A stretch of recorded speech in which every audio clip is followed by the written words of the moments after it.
सभी दर्शकों का प्रतिज्ञा 21 चैनल में हार्दिक स्वागत है।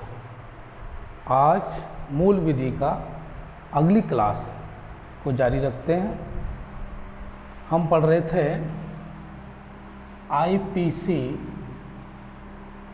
1860 तो भारतीय दंड संहिता है, इसके बारे में अध्ययन पिछली क्लास में किया था और आज की क्लास में उससे आगे अध्याय 5 में क्या वर्णन है?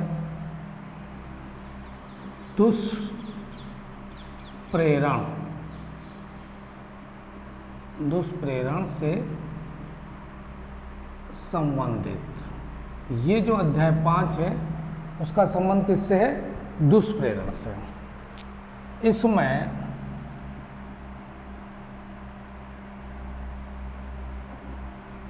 एक 107 से 120 तक धाराएं दी हुई हैं। इस अध्याय में 107 से 120 तक दुष्प्रेरण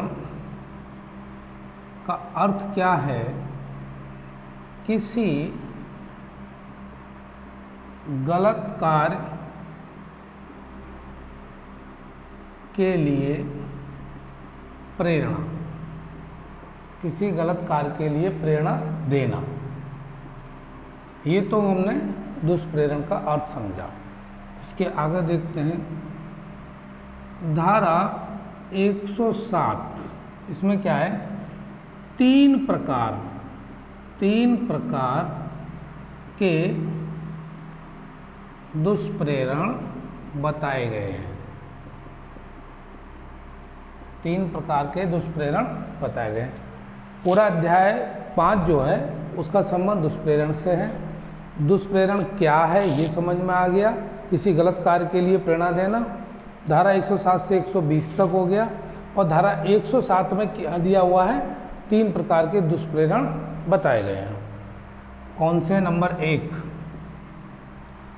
उकसाना, नंबर 2 साशय सहायता और नंबर 3 षड्यंत्र में शामिल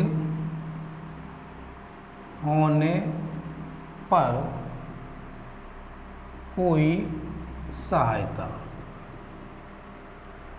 तो सीधा सीधा समझा जाए दुष्प्रेरण क्या है? दुष्प्रेरण एक अपराध है। दुष्प्रेरण क्या है? ये एक अपराध है। यहाँ तक आपको समझ में आया? आगे देखते हैं। भारतीय दंड संहिता 1860।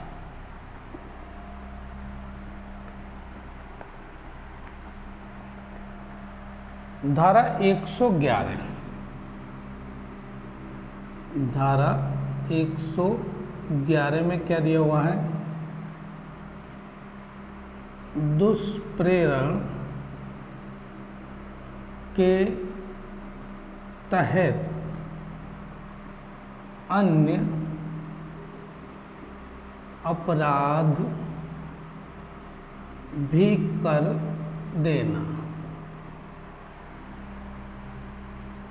धारा 120A में क्या है?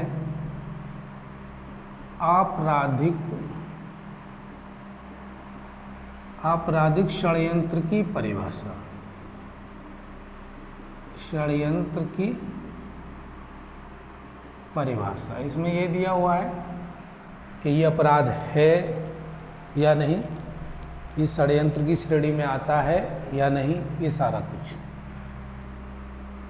धारा 120B इसमें दिया है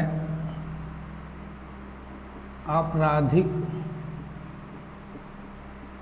षड्यंत्र की सजा। अगला दिया हुआ है अध्याय 6। इसमें क्या है? अध्याय 6 में राज्य के विरुद्ध, अध्याय 6 में क्या दिया हुआ है? राज्य के विरुद्ध अपराधों के विषय में। तो अध्याय 5 तक तो दुष्प्रेरण की बात हो गई और अध्याय 6 में राज्य के विरुद्ध अपराधों के विषय में। अब इसमें क्या? इसमें धारा 121 से 130 तक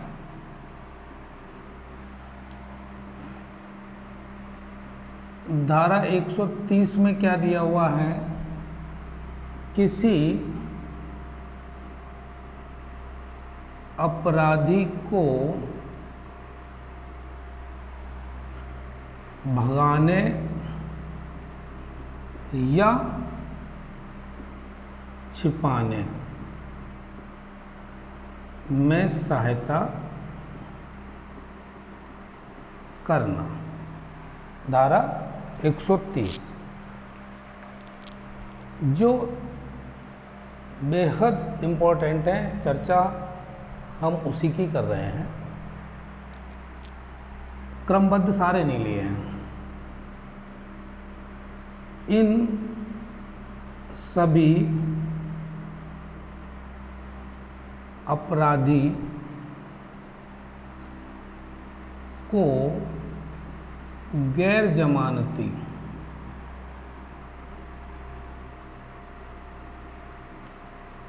अपराध में रखा गया है एवं सजा का प्रावधान कितना है? 10 वर्ष तक का है। तो धारा 130 किसी अपराधी को भगाने या छिपाने में सहायता करना, और इन सभी अपराधी को गैर जमानती अपराध में रखा गया है और सजा का प्रावधान 10 वर्ष तक। ये अध्याय 6 की बात चल रही है। आगे देखते हैं।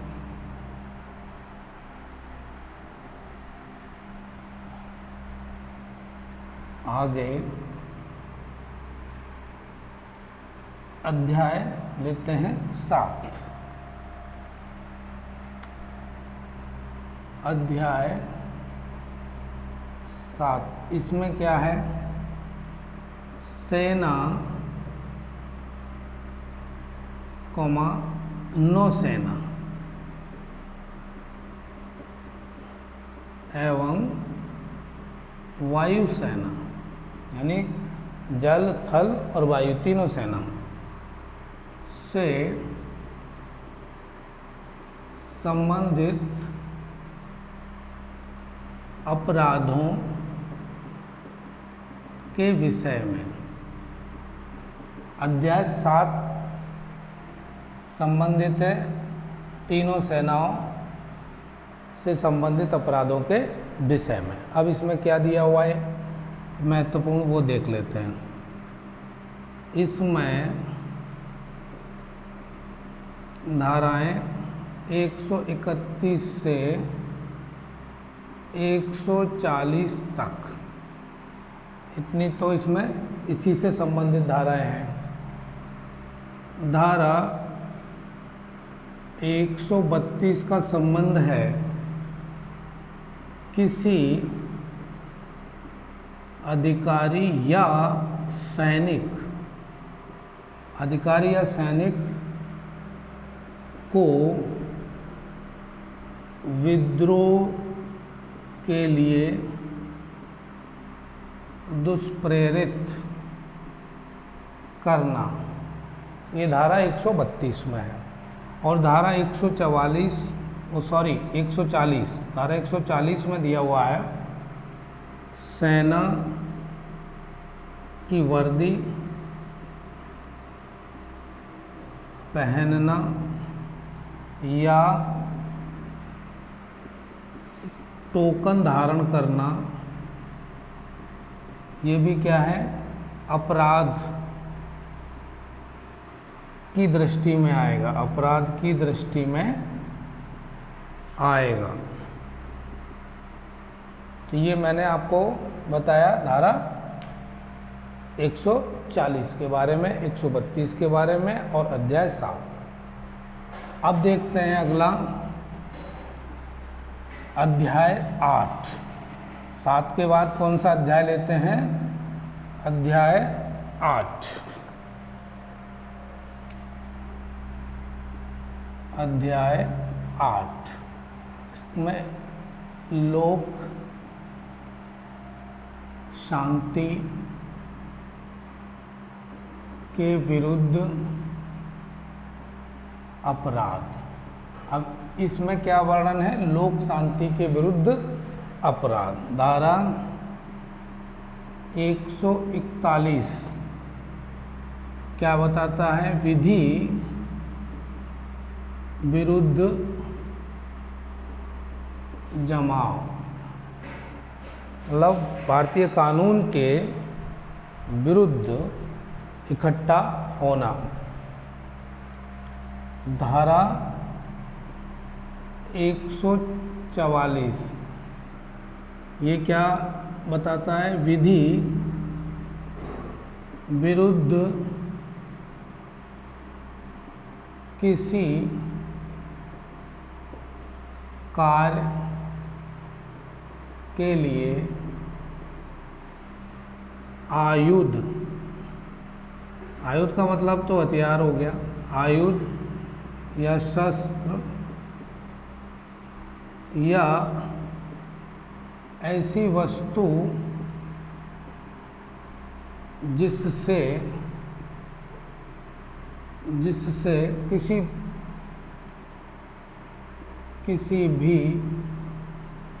किसी की मृत्यु कारित हो सकती हो। धारा 144 बताता है विधि के विरुद्ध किसी कार्य के लिए आयुध, शस्त्र या ऐसी वस्तु जिससे किसी की मृत्यु कारित हो सकती हो। ये कौन शामिल है, धारा 144 के तहत ये बात है। 141 में दिया है विधि के विरुद्ध जमाव। धारा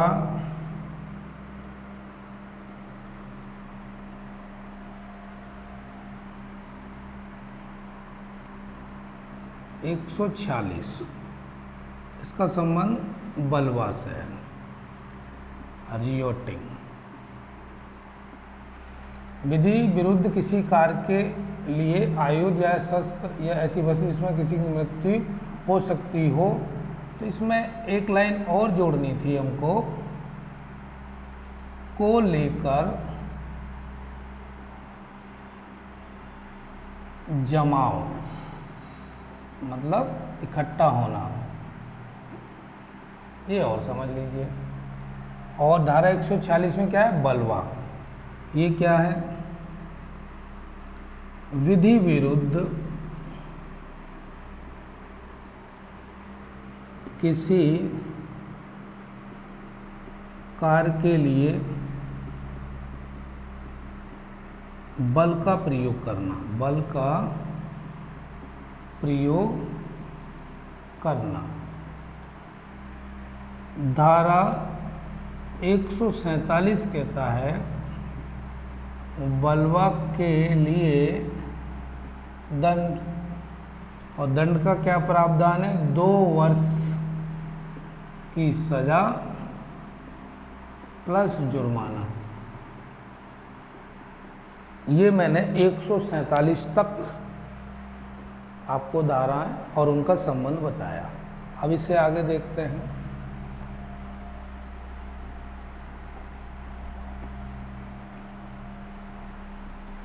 धारा 147 के बाद धारा 148 में क्या है, धारा 148 बलवा के लिए दंड यदि आयुध लेकर बलवा हो, यानी हथियार लेके इकट्ठे हुए हों बलवा करने के लिए, तो वो धारा 148 है। और इसमें सजा का प्रावधान 3 वर्ष सजा या जुर्माना या दोनों। अब धारा 159 बताते हैं, और 159 का संबंध किससे है? दंगा से। नोट, इसमें दिया है 4 लोगों से कम, 4 लोगों से कम लोगों को बलवा के अंतर्गत सजा नहीं दी जाएगी। 4 लोगों से कम तो उसको बलवा की श्रेणी में नहीं रखेंगे। और ये 159 दंगा से संबंधित। धारा 160 का संबंध कैसे है? दंगे के लिए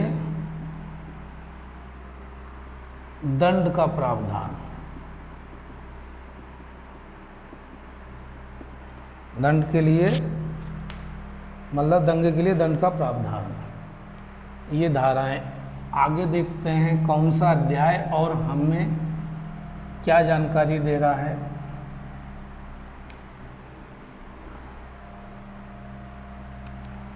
अध्याय 9। अध्याय जो 9 है ये क्या बताता है? लोक सेवक के अपराध।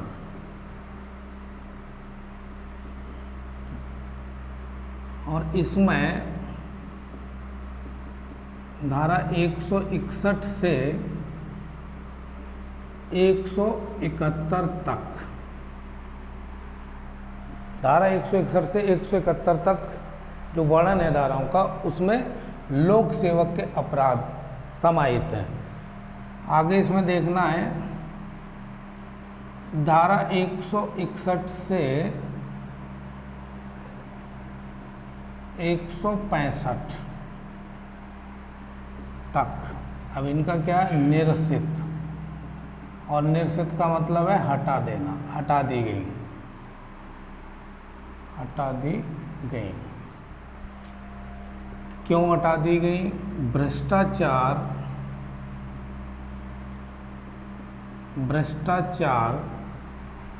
निवारण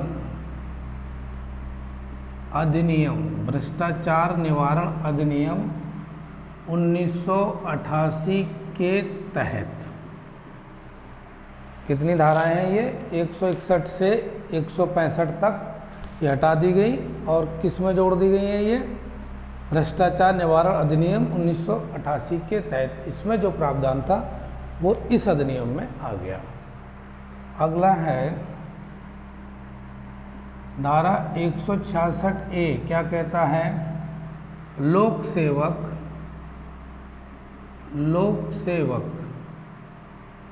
जब विधि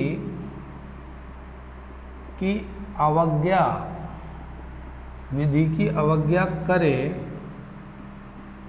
जिससे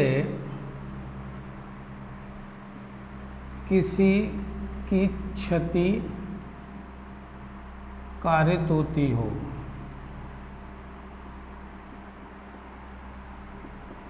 विधि का मतलब तो जानते हैं कानून। जब लोक सेवक कानून की अवज्ञा करे और उससे क्षति होती हो, ठीक है, तो वो धारा 166A में आता है। और धारा 166, अभी इसमें हम ये और बताएं, इसके लिए 6 माह से लेकर 2 वर्ष तक की सजा हो सकती है और जुर्माना भी हो सकता है। ये धारा 166A के अंतर्गत क्या होता है और क्या सजा है, ठीक है, ये मैंने बताया। आगे देखते हैं धारा 166B। धारा 166B, इसमें क्या दिया हुआ है?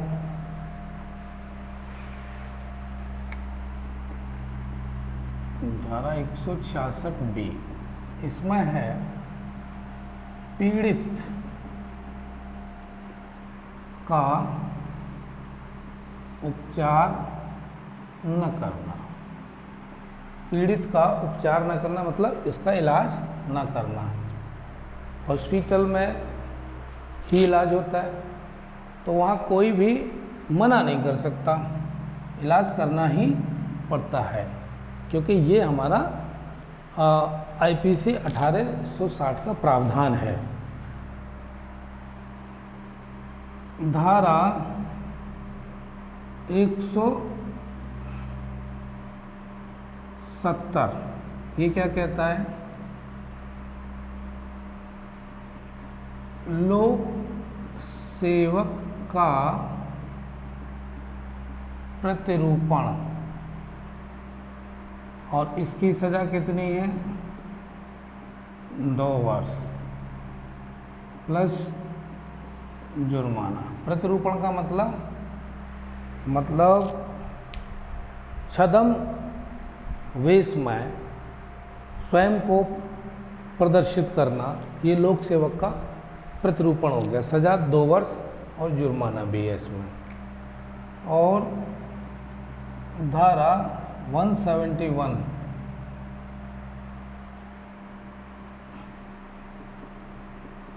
लोक सेवक की वर्दी पहनना या टोकन धारण करना। सजा 3 माह प्लस जुर्माना। आजकल ये प्रतिरूपण के संबंध में बात अधूरी रह गई थी। आजकल फर्जी जो TC मिल जाते हैं, ये क्या है? प्रतिरूपण ही तो है। और एक फिल्म आई थी बहुत पुरानी, धर्मेंद्र जिसमें मुख्य हीरो थे, प्रतिज्ञा, उसमें भी वो दरोगा बन गए थे, जबकि वास्तव में तो थे ही नहीं। इस तरह से मैंने इतनी इम्पोर्टेंट जो लगी इस क्लास में वो मैंने बताया। यानी धारा 171 तक और अध्याय 9 तक हमने अध्ययन कर लिया है। इससे आगे जब बताएंगे तो इस क्रम में आगे चलते चलेंगे। तब तक आप मेरा साथ दीजिए और इसी तरह से सहयोग करते रहिए। धन्यवाद।